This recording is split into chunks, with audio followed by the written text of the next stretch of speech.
Pansa po ang inyong mga kandila. Ang mga pari at iba pang namumuno sa paglilingkod ng pagdiriwang at mga bibinyagan ay dadaan sa pinakasentrong pintuan, samantalang tayo naman po ay gagamit sa dalawang pintuan sa gilid upang mauna po tayong pumasok. Kaya, at ang iba naman ay sa kanang pintuan. Ipapasa po sa inyo ang sulok malapit sa pintuan na may dalang kandila na mula sa Paschal Candle.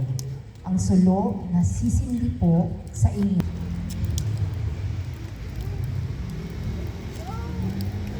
Sumainyo ang Panginoon. At sumainyo rin. Mga kapatid, sa kabanal-banalang Tayo, Ama naming makapangyarihan, sa pamamagitan ng iyong anak kami iyong walang maliw na kaliwanagan, sa pamamagitan ni Jesucristo kasama ng Espiritu Santo, magpasawalang hanggan.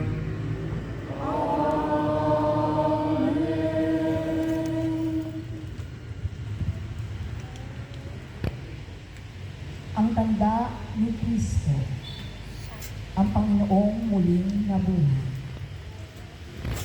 Nakamarka sa kandila ang Panginoon. Ang krus, ang Alpha at Omega, ang taong kasalukuyan pari ng krus sa pamamagitan ng pang-ukit o pansulat. Iguguhit din dito ang mga titik na Griego. Si Kristo ang nagmamahal noon sa bayang hinirang, ngayon pa rin siya'y patnubay, siya'y ating pinanggalingan. Si Jesucristo ay nabuhay, siya'y ating kaliwanagan. Si Jesucristo ay nabuhay, siya'y ating kaliwanagan. Si buhay, siya'y ating kaliwanagan. Si Jesucristo ay nabuhay, siya'y ating kaliwanagan. Kay Kristo ay nabibilang mga taong daan-daan, harisan ng kasaysayan. Si Jesucristo ay nabuhay sa katauhan, ngayon magpakailanman. Si Jesucristo ay nabuhay, siya'y ating kaliwanagan. Si Jesucristo ay nabuhay, siya'y ating kaliwanagan. Siya'y ating kaliwanagan.